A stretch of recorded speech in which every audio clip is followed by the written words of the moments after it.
So hello guys, good morning friends.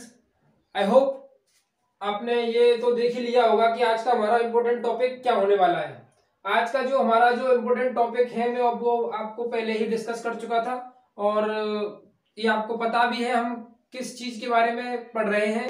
हमने start किया हुआ है एक फास्ट ट्रैक रिवीजन जिसमें हम क्लास 10th की मैथ्स के स्टार्टिंग से चैप्टर्स को एनालाइज करते हुए जा रहे हैं और जल्दी से जल्दी फास्ट ट्रैक में रिवीजन कर रहे हैं। 60 डेज का प्लान है जो आपके लिए फ्री ऑफ कॉस्ट है। So welcome back to our platform Lokesh Rahul academy में, जो आज आपके लिए डे टू में आपके लिए क्या लेकर आया है, एक बहुत ही इंपॉर्टेंट कॉन्सेप्ट लेकर आया है जो एग्जामिनर का बहुत ही फेवरेट कॉन्सेप्ट है, जिससे रिगार्डिंग हर साल आपके एग्जाम में एक क्वेश्चन जरूर आता है। हर साल आपके एग्जाम में एक क्वेश्चन इससे रिगार्डिंग जरूर आता है। आप प्रीवियस ईयर क्वेश्चन उठा लीजिएगा, लगभग 4-5 साल के प्रीवियस ईयर क्वेश्चन पेपर उठाकर चेक कर लीजिएगा कि इससे रिगार्डिंग क्वेश्चन आता है कि नहीं आता है। ये क्वेश्चन एग्जामिनर का इतना फेवरेट है कि 3 या 4 नंबर में इस क्वेश्चन को जरूर ही देता है और अधिकतर बच्चों को ये प्रॉब्लम होती है कि इसको करें कैसे, क्योंकि बहुत से बच्चों पर ये नहीं आता। तो आज का जो टॉपिक होने वाला है बहुत ही मजेदार होने वाला है, जिसमें हम पढ़ने वाले हैं कि किसी भी रूट की वैल्यू को, जिसमें रूट लगा हुआ आता है, जरूरी नहीं है कि बहुत से वीडियोस में क्या होता है कि रूट 3 रूट 2 तक ही समझाकर क्लियर कर देने वाले हैं। मैं आपको 2 तरीके से इस कंसेप्ट को समझाने वाला हूं जो आपकी किताब के अकॉर्डिंग है और क्वेश्चंस पूछे गए हैं, मैंने एनालाइज किया, जब भी मैं आपको बता रहा हूं कि क्वेश्चन किस तरीके से पूछे जाते हैं, जिसमें आपको रूट 3 या फिर 2+ जो 2- और 2+ वाला कंसेप्ट भी होता है उसको भी मैं आज आपको एक्सप्लेन करने वाला हूं। सो प्लीज गाइस, ज्यादा से ज्यादा लोगों को वीडियो को शेयर कर दीजिए, क्योंकि आज देखिए आज जो है आपका डे 2 है। 60 डेज के अंदर में पूरी कवर ऑफ मैथ में मोस्ट ऑफ जो हर साल फ्रिक्वेंटली क्वेश्चंस पूछे जाते हैं उनसे कवर करने वाले हैं। लगभग कंप्लीट सिलेबस को कवर करने वाले हैं। तब तक एग्जाम नहीं होते, तब तक के लिए कंटिन्यूस आपका सिनेरियो चलता रहेगा। एक से एक बैक टू बैक सेशंस आपके लिए बहुत ही धमाकेदार होने वाले हैं, जिसमें मैं आपको धीरे धीरे सभी कंसेप्ट को धीरे धीरे बिल्ड करता हुआ चलूंगा। बस आपको कॉन्सेप्ट को पढ़कर, कॉन्सेप्ट को अच्छे से एनालाइज करके क्वेश्चन को लगाने की कोशिश करनी है। अगर आप पर क्वेश्चन नहीं होता है तब आप मुझे कमेंट में कहिएगा कि सर हम पर क्वेश्चन नहीं हो रहा है, तब मैं आपके डाउट्स को भी अच्छे से क्लियर करूंगा। सो प्लीज गाइस, अच्छे से समझिए और क्वेश्चन की प्रैक्टिस कीजिए। क्वेश्चन नहीं होते तब मुझे बताइए कि सर हम पर क्वेश्चन नहीं हो रहे हैं, कुछ और तरीके समझाइए, तो मैं देखता हूं कि आप पर क्वेश्चन कैसे नहीं होते। तो जब तक के लिए आप कॉन्सेप्ट को अच्छे से समझिए और क्वेश्चन की प्रैक्टिस कीजिए। मैं 99% श्योर हूं, अगर आप अच्छे से समझने की कोशिश करोगे तो आपको 100% मिलने वाला है और आप अच्छे से क्वेश्चन को सॉल्व भी कर पाओगे, कोई विदाउट एनी डाउट। अगर आपको डाउट आता भी है तो टेलीग्राम ग्रुप, व्हाट्सएप ग्रुप है जहां पर आपको पीडीएफ भी प्रोवाइड की जाती है, आप वहां पर आकर हमसे जुड़ सकते हो। देखिए ये सभी जो फास्ट ट्रैक रिविजन होते हैं आपको इनकी कॉस्ट भी पे करनी पड़ती है, बट यहाँ पर ऐसा कोई कॉस्ट का कोई भी मैटर नहीं है कि आपको कॉस्ट पे करनी है नहीं करनी है। आप सिर्फ पढ़िए, पढ़ाने का काम हमारा है, पढ़ने का काम आपका है। अगर आपको कोई भी डाउट आता है तो हम हैं आपके लिए बताने के लिए, डाउट को क्लियर कराने के लिए। तो देखिए आज का जो कॉन्सेप्ट होने वाला है रूट 3, और देखिए इसमें क्या है, बहुत थ्योरेटिकल क्वेश्चन है, ये बहुत थ्योरी लिखनी पड़ती है, पर मैं ज्यादा आपको थ्योरी में फंसाऊंगा नहीं, सिर्फ कंसेप्चुअली समझाऊंगा। आपको कंसेप्चुअली करके आना है, आपका एक भी मार्क्स नहीं कटेगा, अच्छे से समझ में भी आएगा, कोई डाउट नहीं रहने दूंगा मैं आपका। ठीक है, देखिए समझिए, क्वेश्चन ऐसे आता है पेपर में कि रूट 3 एक अपरिमेय संख्या है, इस चीज को सिद्ध कीजिए। अगर इंग्लिश वाले बच्चे इस वीडियो को देख रहे हो तो अपनी किताब में देखिए कि इसमें लिखा हुआ है prove that root 3 is a irrational number. इसको आपको प्रूफ करना है, तो आप प्रूफ कैसे करोगे? आप देखिए सॉल्यूशन में लिखते हैं। पहले एक चीज समझते हैं हम, ठीक है, एक चीज हम ये समझते हैं कि जो अगर कोई भी चीज, जैसे परमेय संख्याएं और अपरमेय संख्याएं, अगर एक परमेय संख्या क्या होती है, एक ऐसा नंबर होता है जो P/Q की फॉर्म में लिखा जा सकता है, P/Q की फॉर्म में लिखा जा सकता है, या कि इसका मतलब ये हुआ कि एक फ्रैक्शनल फॉर्म में जो लिखा जा सकता है वो हमारा परमेय संख्या होता है। और अपरमेय संख्या वो होता है जो इस टाइप में, यानी इससे अगर इस टाइप में नहीं लिखा जा सकता तो वो आपका अपरमेय संख्या हो सकता है। बस इतना ध्यान रखिए आप, ज्यादा आपको डीपली जाने की जरूरत नहीं है, क्योंकि अपरमेय में हमको ज्यादा बहस में घुसना नहीं है इसकी में, क्योंकि ये काफी लॉन्ग प्रोसेस का यानी लॉन्ग कंसेप्ट है जिसमें हमको नहीं घुसना है। बस हमको इतना याद रखना है कि अगर ये अपरिमेय संख्या के बारे में बात कर रहा है तो हम इसका उल्टा कॉन्सेप्ट लेकर के चलेंगे और उसी को उल्टा करके दिखा देंगे। जैसे मैं कहता हूं कि मैंने एक नंबर एक ऐसा लिया कि ए और बी एक ऐसा नंबर है जो एक अपरिमेय संख्या है। ए और बी एक ऐसा नंबर है जो एक परिमेय संख्या है। ठीक है, जैसे मैं बताता हूं आपको। अभी मैं क्वेश्चन को सॉल्व नहीं कर रहा हूं, बस कर रहा हूं।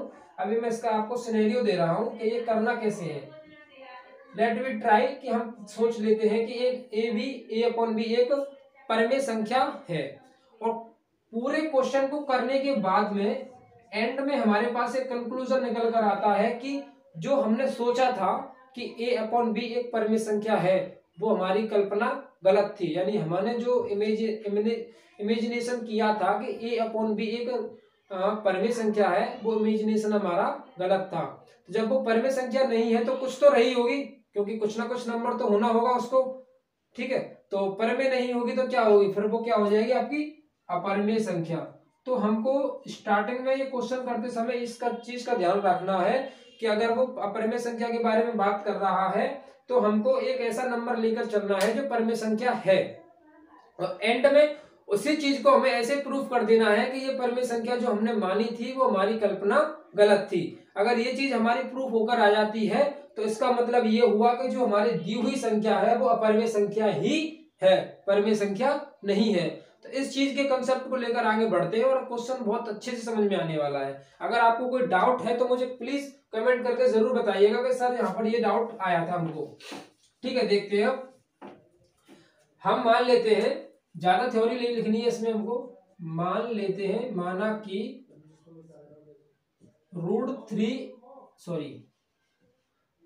मान लेते हैं कि √3 एक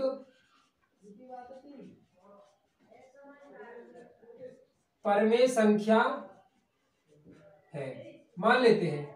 अब जब परिमेय संख्या है तो ये P अपॉन Q की फॉर्म या फिर A अपॉन B की फॉर्म यानी फ्रिक्शनल फॉर्म में इसका लिखा होना जरूरी है। तो इसको हम लिख लेते हैं कि √3 क्या है, A अपॉन B एक नंबर है, A अपॉन B एक नंबर है। इसका मतलब क्या होगा कि ये एक परिमेय संख्या है। क्या है, एक परिमेय संख्या है, क्योंकि हमको पता है कि A अपॉन B या P अपॉन Q की फॉर्म में जो नंबर लिखा हुआ होता है वो एक हमारा परिमेय संख्या होता है।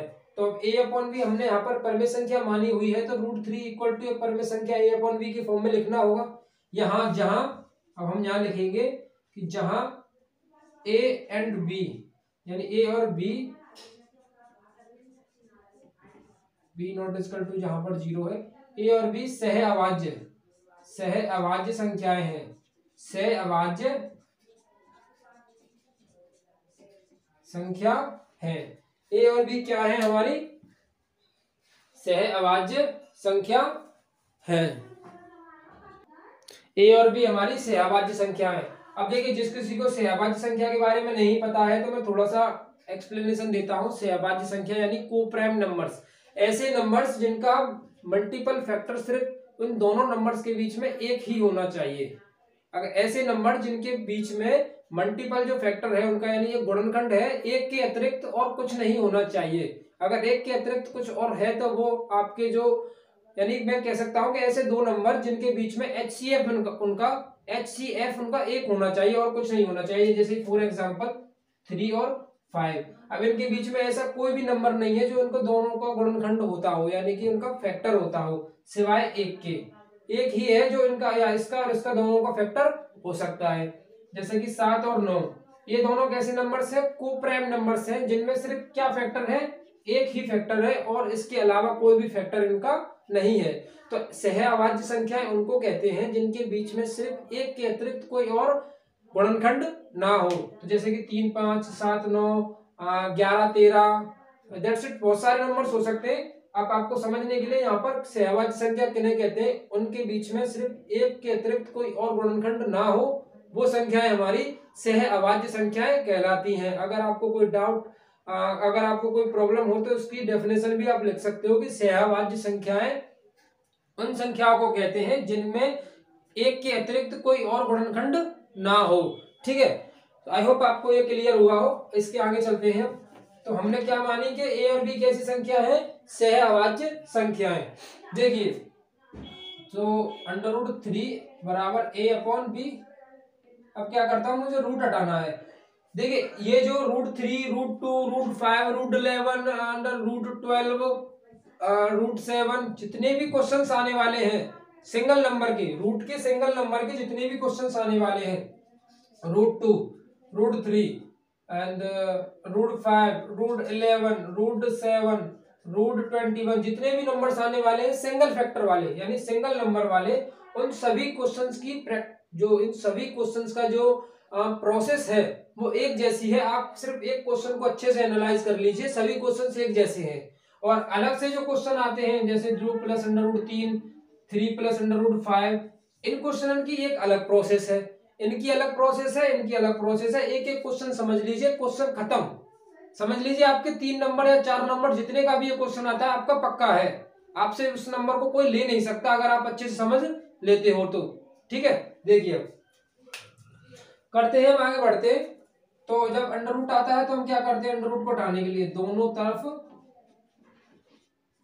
वर्ग करने पर, दोनों तरफ वर्ग करने पर, तो वर्ग करेंगे तो इसका मतलब √3 का स्क्वायर करना पड़ेगा और a अपॉन बी का भी स्क्वायर करना पड़ेगा। स्क्वायर से रूट हट जाएगा यानी 3 और ये हो जाएगा आपका a upon b square.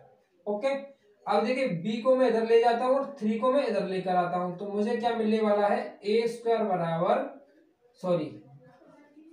B square बराबर a square upon 3, equation first.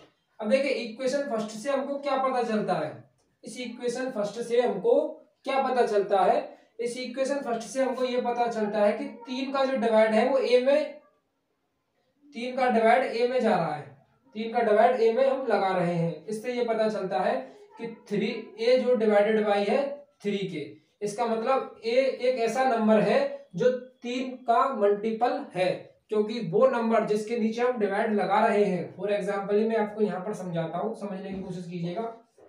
देखिए एक क्वेश्चन पे मैं ज्यादा प्रेशर क्यों दे रहा हूँ, क्योंकि आप इसको अच्छे से एनालाइज कीजिए। अगर आपको अच्छे से समझ में आ जाता है तो आपके सभी डाउट्स क्लियर होने वाले हैं, फिर आपका डाउट ही नहीं आएगा। इस वजह से मैं आपको एक एक पॉइंट को अच्छे से समझा कर चल रहा हूँ, जिससे आपको कोई डाउट ही नहीं आए। फिर भी अगर किसी स्टूडेंट को कोई डाउट आता है तो हमको कमेंट करके जरूर बताएं।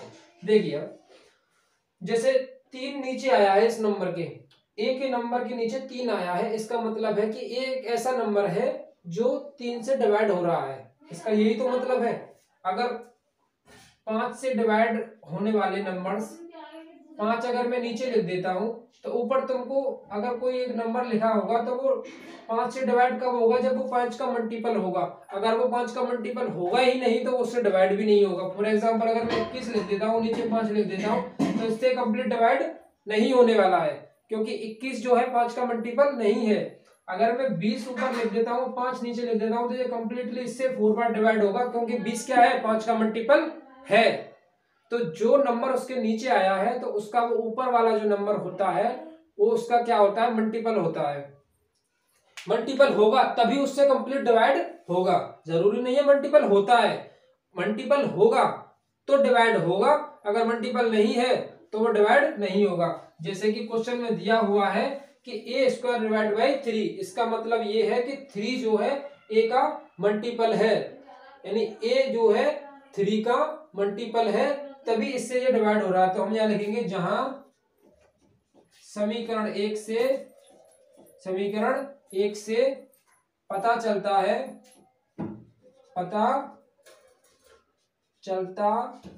है कि a एक ऐसा नंबर है, ऐसी संख्या है जो 3 से विभाजित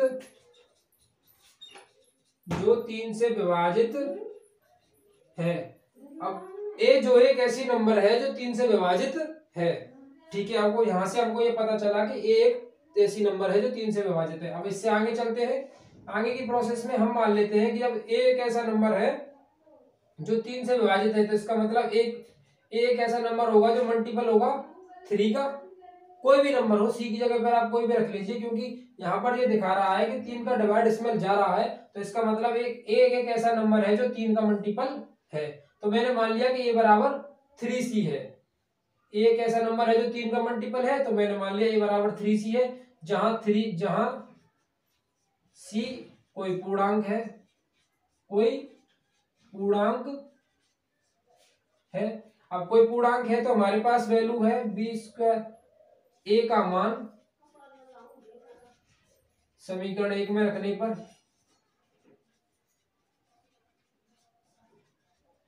तो क्या मिलेगा आपको, b² बराबर a की जगह पर आप 3c का होल स्क्वायर अपॉन 3 करोगे, b² बराबर ये हो जाएगा आपका 9c अपॉन 3 से 3 कट जाएगा, b² बराबर 3c², इसका आप डिवाइड करोगे तो b² अपॉन 3 बराबर c²। इसका मतलब क्या मिला, इसका मतलब यहाँ पर भी हमको यही मिला समीकरण 2 में कि b भी एक ऐसा मल्टीपल है, b भी एक ऐसी संख्या है जो 3 का मल्टीपल है, क्योंकि इसमें भी 3 का डिवाइड जा रहा है। तो b भी एक ऐसी संख्या है, ऐसी संख्या है जो 3 का गुणक है। अतः a और b सहअभाज्य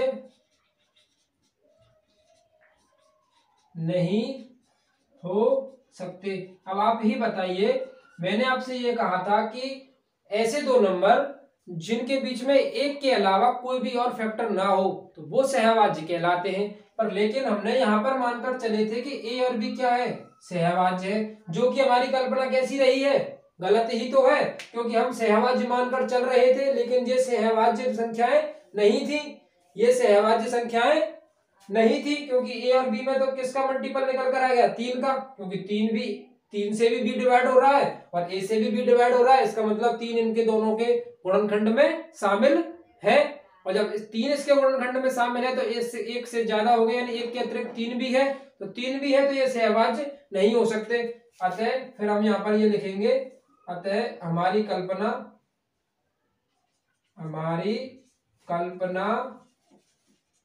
गलत थी, अतः हमारी कल्पना गलत थी, a अपॉन बी परमेय संख्या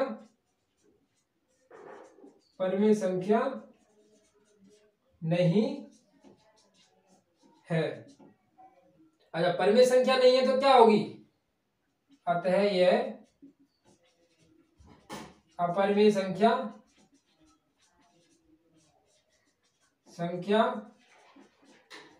है। और ये हमारे एंड में हमारा ये कंक्लूजन निकल कर आता है कि हम कहेंगे कि √3 एक अपरमेय संख्या है। और ये सभी आपको ऐसे ही डिक्टो आपको पेपर में करके आना है, ज्यादा फालतू नहीं लिखना है। किताब के डिक्टो में अगर आप किताब से जाना चाहते हो तो किताब से भी लिख सकते हो, बट आपको ये एक कंप्लीट सिनेरियो है, आप इस तरीके से समझोगे आपको कोई भी डाउट नहीं आएगा। अगर किसी को भी डाउट आता है तो आप एक बार वीडियो को दोबारा रिवाइंड करके देखिएगा, अगर तब भी डाउट क्लियर नहीं होता है तो आप मुझे बताइएगा, मैं आपको उस डाउट को अच्छे से क्लियर करूंगा, ये मेरी आपसे प्रॉमिस है। आप अच्छे से समझिएगा, वैसे मैंने आपको बहुत अच्छे से एक्सप्लेन किया है, बहुत धीरे धीरे आपको समझाते हुए चला है। आप सिर्फ क्वेश्चंस की प्रैक्टिस कीजिएगा, अगर आप क्वेश्चंस की आई एम श्योर कि अगर आप क्वेश्चंस की प्रैक्टिस करते हो और आप अगर अच्छे से वीडियो को समझते हो तो आपको अच्छे से क्वेश्चन होने वाले हैं, आपको कोई भी दिक्कत नहीं आने वाली है। जल्दी से आप इसका स्क्रीनशॉट ले लीजिए।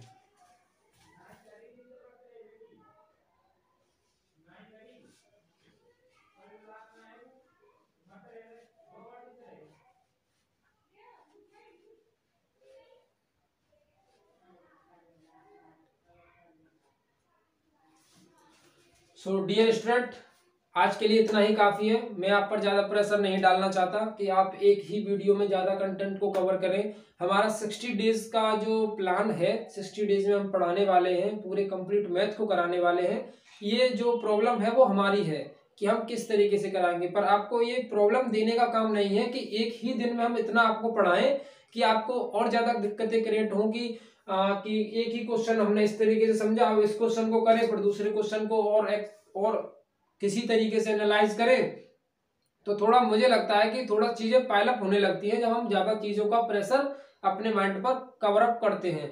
सो मेरे हिसाब से आज आप रूट 3 के क्वेश्चन को समझा है आपने। आप होमवर्क के लिए आप लिख सकते हो कि आप होमवर्क के लिए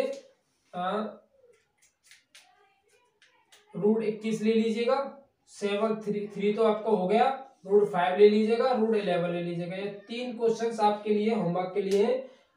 आई एम श्योर कि आप होमवर्क को करोगे, आपको अच्छे से समझ में आया होगा, तो आप क्वेश्चंस को भी अच्छे से प्रैक्टिस करोगे।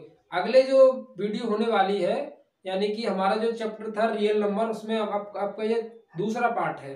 तीसरे पार्ट में हम कवर करने वाले हैं कि रूट 3 की जो रूट 3 था, अब 2 नंबर्स जब एक साथ आते हैं, यानी कि 2 प्लस रूट 3, 2 माइनस रूट 3, या 3 रूट 5, या 5 प्लस 2 रूट 3, इस तरह के नंबर्स को हम रेशनल यानी कि अपरमेय संख्या कैसे प्रूफ करते हैं। सो आज के लिए इतना ही काफी था। अगर आपको वीडियो अच्छी लगी हो तो दोस्तों तक पहुंचाइए। आपके लिए ये सभी कुछ किया जा रहा है जिससे आपके मार्क्स अच्छे आ सके। हमारा स्कोर है 90 + 5 नंबर्स का लाने का, जिससे हम कॉन्सेप्चुअली चीजों को धीरे धीरे समझते हुए पढ़ते हुए चलेंगे। तो आई एम श्योर कि अगर आप ठीक तरीके से समझोगे और ठीक तरीके से क्वेश्चंस की प्रैक्टिस भी करोगे तो आपके ये जो नंबर है कुछ नहीं है, आपके इससे ज्यादा भी आएंगे। ठीक है, तो आप प्रैक्टिस कीजिए क्वेश्चंस की, बाकी सब हमारे पास छोड़ दीजिए। 60 डेज में आपको बहुत अच्छे से एक्सप्लेन करने का काम वो मेरा काम है। तो थैंक यू, मिलते हैं अगली वीडियो के साथ। तब तक के लिए आप इन्हीं क्वेश्चंस की प्रैक्टिस कीजिए। इन्हीं क्वेश्चंस के एक्सप्लेनेशन को 1-2 बार वीडियो को देखिए, 1-2 बार वीडियो को देख लीजिए कीजिए। तो भले ही आप 1.5 की स्पीड पर देखा कीजिए, अगर 1.2 की स्पीड पर देखा कीजिए, पर 2-1-3 बार देख लेने के बाद चीजें अपना आप ही क्रिस्टल क्लियर होने लगती हैं। बार बार चीजों को समझने की जरूरत नहीं पड़ती। So thank you for watching my video. मिलते हैं अगली वीडियो के साथ, तब तक के लिए धन्यवाद और हैप्पी रिपब्लिक डे आप सभी को।